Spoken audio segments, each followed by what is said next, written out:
being the best in the market is not easy. The market and the game in London is completely different to Dubai. So it was almost like having to relearn everything from scratch, basically. Welcome back to another episode of the Dubai Property Playbook hosted by Homevy, the July edition. So we're just going to get straight into it. Obviously, there's been such a huge shift in the market. I remember the last time we got together, we were in the thick of it. Yeah. The war was really warring, but now things seem to be settling down. The powers that be are hopefully getting things in order. What does the Dubai rental market, specifically for short term, look like at the moment? Very interesting time, to be honest with you, because I literally had a question yesterday. Does short term rental still stack up against long term, especially given everything that's happened? Because it was leveling out. You were finding much more difficult to find those opportunities that would almost guarantee to make you more money than a long-term rental would. And then the war started. Now what we have is a lot of long-term rental units are available heavily discounted. And because owners, obviously, of these properties are more desperate for some sort of revenue, they're reducing the rates. Now, what does that mean? If you're going to reduce the rates to basically the bare minimum of what you should accept, sometimes even below that, then staying on short term is much more beneficial. Long-term rents are heavily discounted. If you could put a number on it, what are we looking at? So what's been happening is a lot of our partners also lease units, right? So they lease them and they give them to us to manage. Now, what's happening is some of the margins of our very conservative projections are still being able to net them 40 to 50% profit. Now, before, anything from sort of 10, 15% profit was good. Now they're really milking it. And that just tells me that if you're in the leasing game, amazing if you can get the right deals. Obviously, if you want our insights, then reach out. But if you're an owner, I think it's a perfect time to really consider, before accepting 20, 30% discount on your unit, whether you should just go down the short-term rental, because you'll make the same amount of money in the short term, even if you decide, I want to go with it for 4 to 6 months and see how things play out, especially if you have a furnished unit. There's so many units available now that are already furnished that you can pick up at a great deal and then put them on short-term. The margins are crazy now. So you're saying it's a buyer's market at the moment, they have such huge selection that they're not going for the higher price, more premium units because they're letting for much, much less. Yeah, exactly. But even those premium units, you can get really, really nice premium unit at the same cost that the Dubai market for a standard unit in the marina, 1 bedroom, 110, 120, 130, depending on the building. Yeah. Now you're picking up one of the sort of A-tier buildings in those same locations for that same amount. It's crazy. So, whatever fits you, whether you're a renter looking to just stay there completely, whether you're leasing the unit. But my real concern is if you're a property owner and you're really considering accepting 20 to 30%, put your unit on long term, I'd really consider that before you go ahead. For lack of a better term, this misconception that a lot of owners have when they say, well, it's better for me to put my apartment on long term because I don't have to worry about bills, I don't have to worry about furnishing. So I'm fine to accept 20 to 30% less because then it's completely hands off, don't have to think about anything. And I know you talk about this a lot in terms of we're in an extended low season, but when we're back into high season, you've really put yourself at a disservice if you lock yourself in. Are you still in that mindset? Outside of what you've just mentioned, the number one thing at this period of time why, accepting 20 to 30% less does not make sense is because you're going to, yes, maybe secure a deposit for wear and tear and for maintenance issues that will arise during your stay, damage of, your unit. Yeah. These are things that you're not going to be able to recover. And essentially what you thought was net of 70,000, for example, for your 1 bedroom, now is going to turn out to be 60,000, which is, again, you've already accepted 20 to 30% less. Now you're obviously losing money on trying to bring your unit back up to another standard for rental. Then you have to factor in any void periods. So any months that you're waiting for new tenants at the end of that lease. With short-term rental, you don't have any voids. You don't have any sort of extended periods where you don't have any tenant and no revenue coming in. We always try to maximize to make sure that it's a partnership at the end of the day. So we need to bring you in some revenue. Sure. And it's dependent on your appetite to how that looks. There's so many reasons. Obviously, we always talk about it. There's so many reasons why short-term is more beneficial than long-term. One of those main reasons is if you do choose the right company that look after your unit, that maintain it well, that upkeep your inventory to make sure that you're not losing money, then short-term is going to be the best. And I think that kind of leads into, I know, something that we're going to talk about today, which is obviously the fact that we've been nominated for a few awards for being the best holiday homes company, best short-term rental company in Dubai. We are really intentional about what we say. We obsess about the details. We say it time and time again because we live by it. We have a team that strongly epitomize the values that we've instilled from the very beginning to make sure that whatever your asset that you give to us, it becomes our asset. We care for it as if it's our own. Nothing is, what's the term we use? What's that?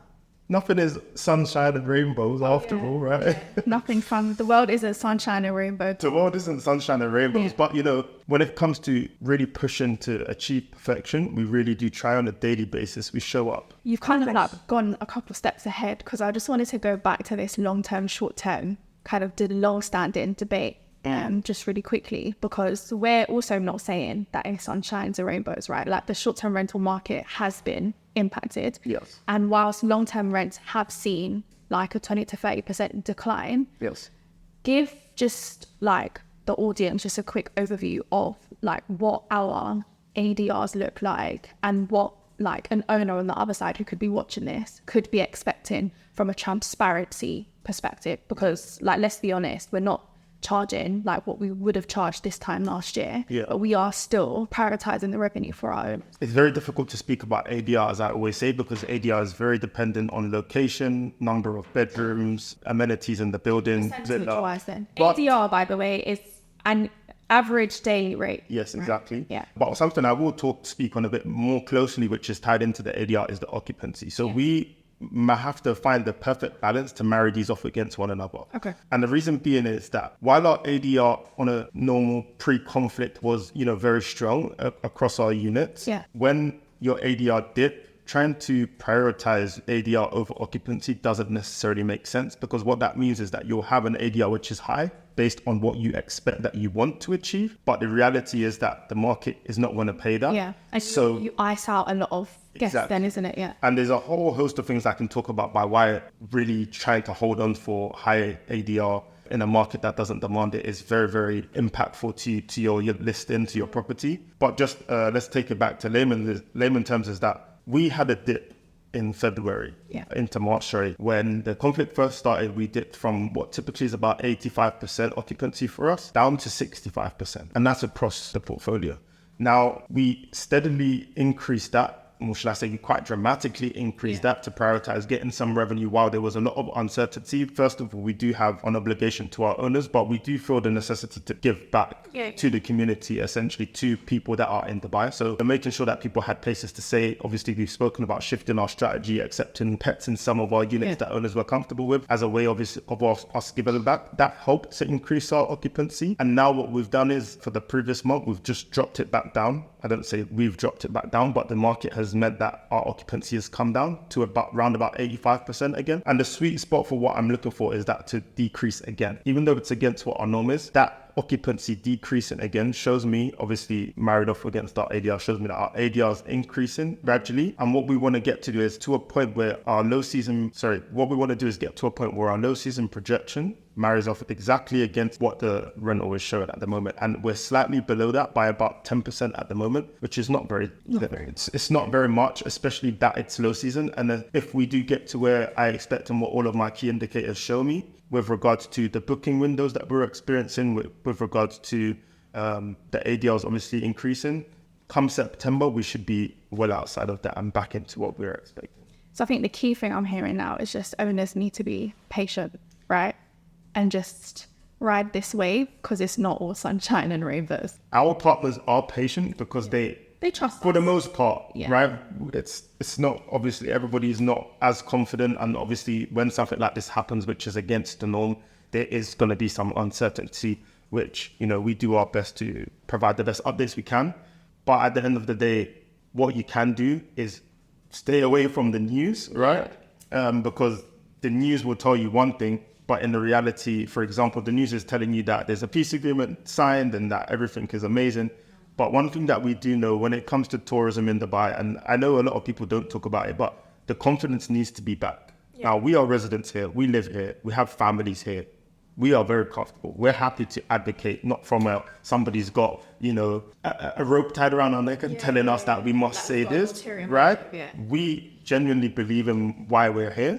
which is the reason we are. And it's going to take some time for everyone else to. And we've had, friends and family come and visit us in the recent months. And they're like, oh, wow. Like, it's not what I thought it was going to be. Exactly, right? And once that spreads, which obviously will take a little bit of time, but we will obviously do our best to ensure it does happen. It's a collective effort on that front. Dubai would be right back to where it was in no time, I'm sure. I know that I heard you mention booking window not too long ago. And I remember you saying some months ago that you had a theory that once our booking window begins to shorten, that's when the market is like picking up. So what are you seeing at the moment in terms of booking window? And just give some context with regards to what the typical Dubai booking window is like. Across Europe, and I would say even in America and other areas where... Across type A personalities. Yeah, across type A, ordinary people would say, right? Yeah. People tend to plan their trips well in advance. Like they know where they want to be, when they want to be in the course of a year. Yeah. They'll book that trip, whether they've just reserved it for now. But they're booking it months in advance. At least. Exactly. Yeah. So in Dubai, it's the complete opposite, right? It's a very volatile market. Yeah. You have here many expats, many digital nomads, many people that are here for work, but not here for a long time. And what tends to happen is people know there's not a shortage of options. Yeah. And that then means that I can find any apartment in any tier, whether I want something really cheap and cheerful or whether I want the best of the best in a short space of time, right? Which means that the booking window, what we have on our books on average is roughly about 4 days. Which is crazy to me. Yeah. 4 days. It's crazy, yeah. Yeah. And that's not on our books, that's across Dubai. And what that means is that people will book their trip, their stay, 4 days into the future. Before checking in, exactly. Yeah. What happened when the conflict happened is that increased almost immediately to about 15 days. Now, that's just a way to show that the confidence in the market is lessened. Yeah. And that's a combination of things, people that had left Dubai at that time, obviously matched with the people that are here who don't want to necessarily be moving about. They find one building they're very comfortable in, and for safety, they'll rather just stay in the one building, right? Which means that there's not a lot of volatility, not a lot of movement. Now, what we are seeing is that decreasing again.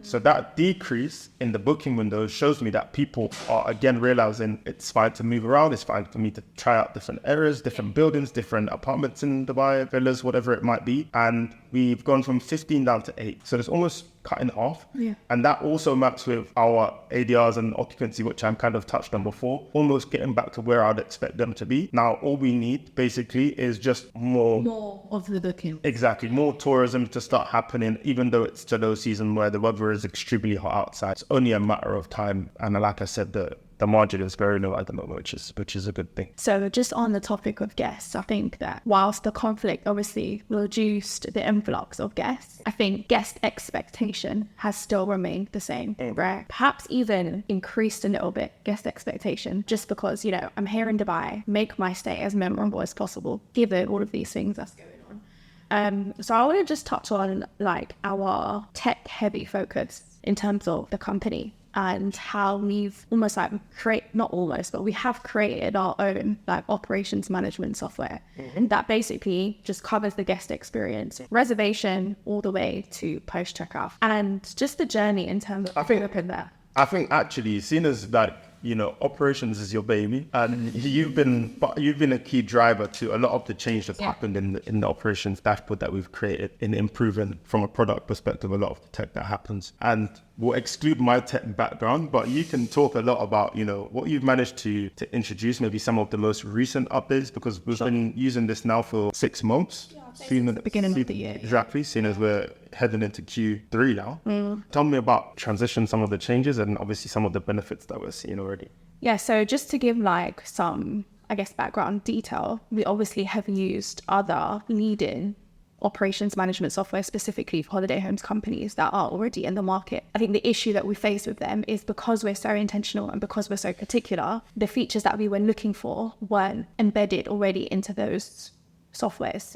And I think the lead time in order to, make a suggestion for that to go to its dev team, approvals or whatever, was too long for us just wait around. So obviously Homevy being Homevy, we just did the thing and just built it ourselves. Yeah. And I think when we initially built it, it was kind of like, I can only speak for myself, but it was very much, let's just kind of see how it goes. Yeah. And then this whole AI thing started blowing up. And then I started my soft launch into being able to actually create modules onto the dashboard. And it's just evolved now into something that's basically open every single day and couldn't really operate the company without it. So just in terms of, I guess, the most recent modules that I've created, should I say, our bills module and our claims module. So bills module, really high level. Some owners manage their bills. Some owners allow us to manage their bills. And the annoying thing is that it's really difficult to find your billing date. And a lot of owners are just like, here's the account number. Can you figure it out? Yeah. And obviously with our very hands-off, seamless approach, we're not in the business of annoying our owners. So we just kind of pay the bills as and when. But then obviously we don't want to get into that situation where bills are being cut off or utilities are being cut off. So I built this basically tracker that says this is when the due date is, or this is when it was last paid, so that we're not getting into this cycle of bills being cut off and then guest experience being impacted. So that's one. That is something that does tend to happen though, right? Especially with the Wi-Fi. If my bills are not managed by us, a guest is staying in their property, but an owner's forgotten to pay the bill, for example, at least in our tracker, we can see immediately when a bill is due and check basically against to make sure that it's paid, so we don't. And that's all bills and all owners. Like even if we don't manage their bills, we're still tracking it and still ensuring that it has been paid. And this also, I had a call from an owner yesterday, the same one I mentioned earlier, who mentioned to me that the previous management company he was with, because they were mishandling his utility bills, he had late payments against those. So that's something we've never had. No. And we never intend to have. But again, imagine, costing your owner revenue whilst not performing to achieve the revenue that's expected or set out first as well, Yeah, for sure. So these, obviously, putting this tech in place is super helpful. Yeah. And then obviously our operations team, they just have a dashboard so they can see how many bills are due this week, what's that total, how much has already been paid. And just from like a, I guess, finance perspective, we know how much is going out on bills. So that's one. And then the second one is claims. So obviously not every guest is a guest that is a bed of roses. And some guests sadly have that, like, do create damage in apartments, I think is part of having a short-term rental. Whether the damage is big or small, whether they admit to it or not, you do have guests, and I do want to say that some guests are like, yeah, it was me, I'm really sorry, I'll pay for it. And then you do have guests who are like, no, it wasn't me, but we have like the blatant evidence. But just tracking those claims, especially now because the Airbnb process has become much stricter. Yeah. And I want to say led with more AI. Yeah. So it's very, very difficult now to just have that human element to it. So, if it doesn't meet these specific criteria, it's being rejected straight away, and it's very difficult to get it appealed. But yeah, so we just have a claims tracker basically. And the good thing about building our own operation software is that modules can link together. So, our reservations automatically populate with guest names. So then when I'm now creating a claim, it's automatically populating with the guest details and the property and all of that stuff. So yeah, it's just a life cycle process of this is what the issue was, pictures, invoicing, blah, blah, blah. Amongst a million and one other things that we're trying to build, which is obviously our unified inbox. I probably won't say too much on that until it's like fully built and fully ready to go. But yeah, we do have plans to just bring everything together. So we don't have, host away and WhatsApp and intercom and all of these things. It's just one place that just makes it easier for the team to work, right? We're big on workflow and we're big on just trying to make things easier for the team. But I do want to say that Homevy is actually Dubai's most technology-focused Airbnb management company, 100%, because maybe others are not talking about it, but like you really underestimate how much technology can support not just your operations, but like your finance, your accounts, etc., etc. So yeah, it's been really good. And I think whilst it hasn't necessarily been like a selling point to our owners, because maybe owners haven't necessarily realized how important it is, I think when they are in that decision-making kind of scenario where it's like Homevy versus another management company, when they do see our technology, I think that's the thing that pushes them to choose us versus someone else. Because we do have our own app. Like, we're not using our PMS's app. We have our own app for partners, for agents. Like, we do a lot, we go above and beyond. For a long time, we held back on sharing how ahead of the game, I would say. Like, it's such a, blanket statement, but we really are 100%, ahead of the game when it comes to technology in the hospitality industry, in the short-term rental space. We're ahead of the others. We are the best, and we can say it because we know what we're delivering. We get the reports all the time. We have owners that come from different management companies and are completely blown away by just how much access they're able to receive, direct. This is the thing, this access, right? And this like transparency on what owners can see line. They can see how much a booking was, who stays, and what that breakdown of that final amount is. And they see exactly how much we get, how much was cleared, how much was taxed. So there's nothing that's hidden at all. The thing is, it does create problems of its own. So I understand the companies that don't want to be as transparent. It does create maybe more conversations than others can dare to have.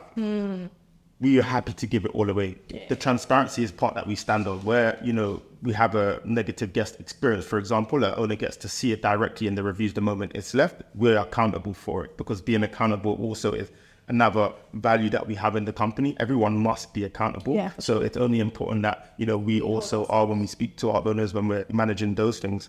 But I just want to say that being the best in the market is not easy. Of course. When it comes to trying to drive change and drive it at the right pace. So I watched this podcast from it's not going to shock you. Her name is Juliet Slot. She is Arsenal's commercial CMO. And so basically she was saying the importance is about giving customers or fans in that context what they want, where they want, and when they want. And for us, it's exactly the same. And then our technology is what drives that. So when we speak to our partners, we want to give them what they want and when they want it. Yeah. And it's same where they want it, and same with our guests as well, right? So if owners are asking for more insights, that's the reason why the app exists. That's the reason why, they're able to get, immediate updates for any expenses, any maintenance, any reviews from guests, for example. They wanted that, we give it to them. Go on. Yeah, and we're even, planning on taking that further, because we have the foundation, taking it to the next level. When they ask for something else, it's very easy for us to deliver. So this is what I was going to say. I think our owners are also they're almost like our testing pool of candidates, right? And they know how quickly we can iterate. So a lot of them make suggestions and say, it'd be really good to include, projections into your app, basically. It'd be really good to include X in your app. And because we have our own team, it's really easy to just build that in. So whilst that might not necessarily be something owner X knows that he wants, the fact that it's provided, he's now happier, you could say, because it's something that we're not, shying away from. Because I've spoken about it a little bit. What does it mean for the company to be the best Airbnb management company in Dubai? From an operational standpoint, even. So I think Airbnb management, when we got into this, obviously we had experience in London, and I think the market and the game in London is completely different to Dubai. So it was almost like having to relearn everything from scratch, basically. And I think one thing that one realization, should I say, is that Airbnb management is not really management at all. It's not operations. It's none of that, actually. And it's not marketing. It's not real estate. It's hospitality. Yes. And that's where the penny drops. Once you realize and internalize that actually Airbnb management, and to do management well, there are two clients, and both clients need that level of hospitality. It's a loop that feeds itself, because if guests don't experience that Homevy hospitality that we talk about and shout home about, then our owners suffer enough. If our owners don't feel looked after and get that Homevy hospitality, we don't get any property. So it's a cycle. But yeah, hospitality, I'd say, is the biggest and most important part of Airbnb management. And I think that's one thing that probably isn't understood in the way that it should be. So maybe let's touch on this and dive a little bit deeper, I would say, because I think something that we always hone in about is being intentional. If you were advising your sister who just bought a property in Dubai and didn't know that you were, I did what I did. Right. What would some of the things be that you would, advise a property owner when it comes to comparing against or choosing the right Airbnb management company for them? Oh, it's choosing an Airbnb management company. Exactly. Okay, so I would first just look at what do their apartments look like, firstly. Just because it's not just, I'll pick a furnishing package, or I'll just get furniture and just put it in the apartment, because every apartment needs to speak to someone, whether that's a family, group of friends, a big group, whatever, or a digital nomad who works from home, for example. So what do their apartments look like? And how their apartments are furnished, does it attract that person, right? So does it have a desk where the depth fits 50 centimeters or more? Does it have space for a travel cot if you're saying that it's family friendly? Just small things which seem very obvious, Yes. but actually it's not really obvious when you see what's out there, right? And we've been to a number of properties where we're just walking in and walking out in awe because we cannot believe that this is something that would be available on the market, right? So that's the first thing. The second thing would then just be like reviews. What do people say about it?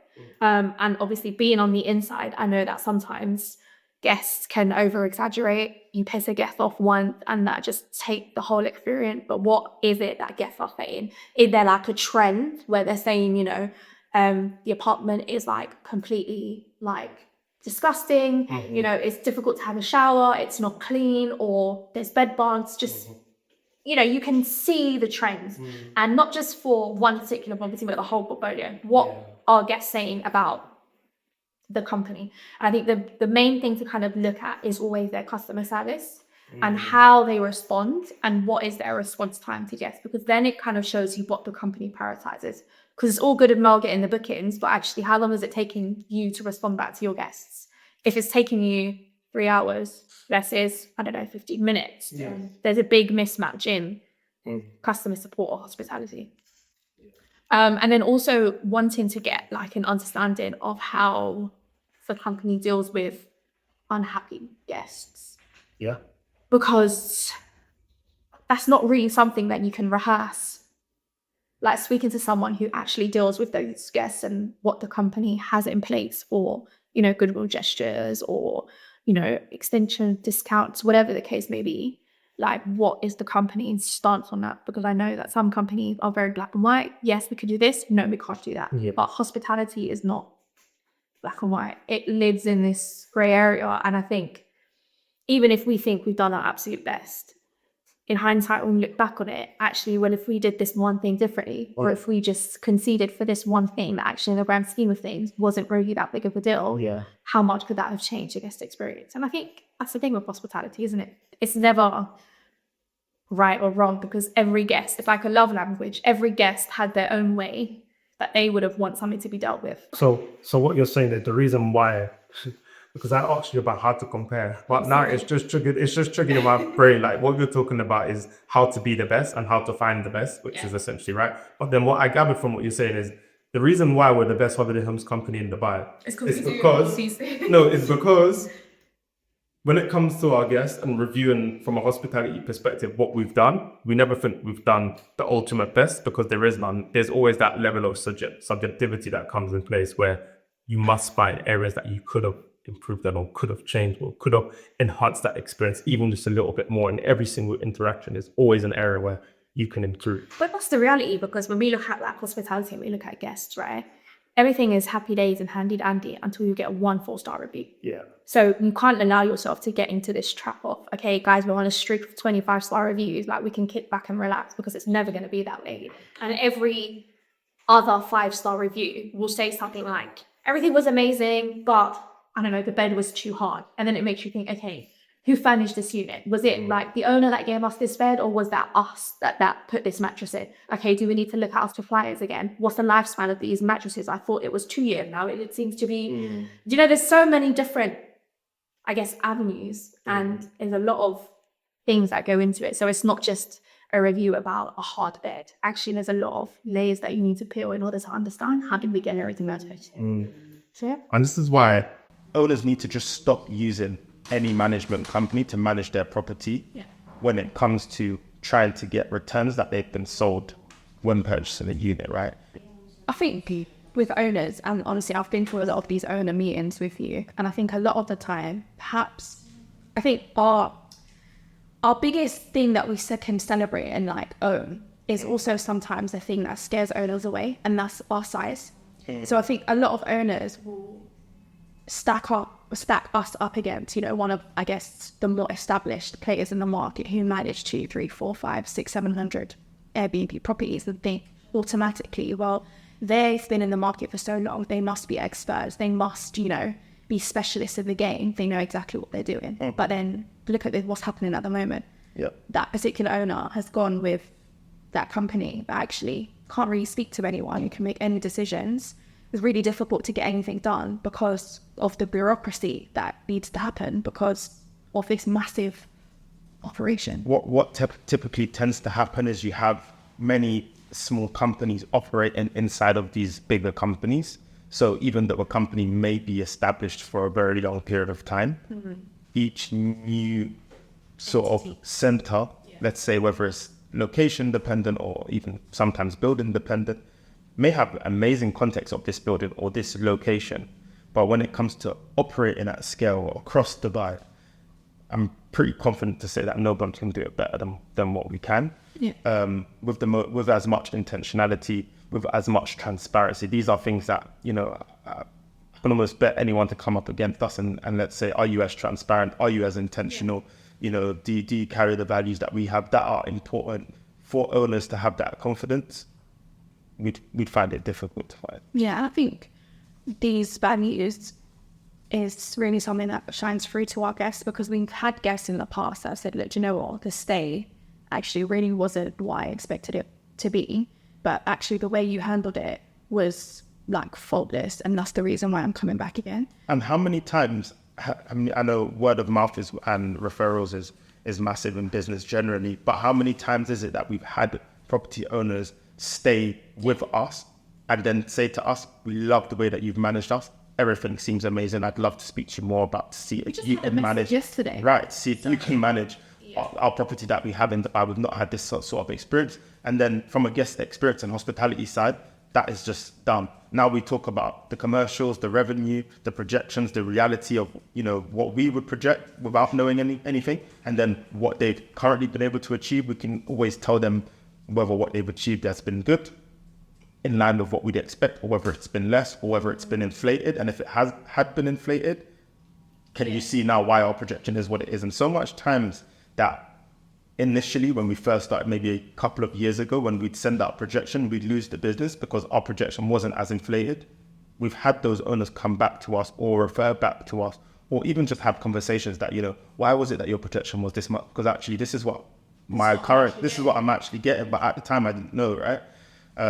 And it's not always easy to transition. Some people have really long contracts that lock you in, which obviously we don't have. We like to give that flexibility because in a partnership, it's always important that both sides are happy and satisfied, right? I think that's the thing. Like, and I think you hit the nail on the head when you use that word partnership. I think how we view our owners is as if it is like a partnership. So we don't like try to do things that will undercut them. So our contract isn't designed where we win. Yeah. Contract is designed where we both win. It's fair. Yes.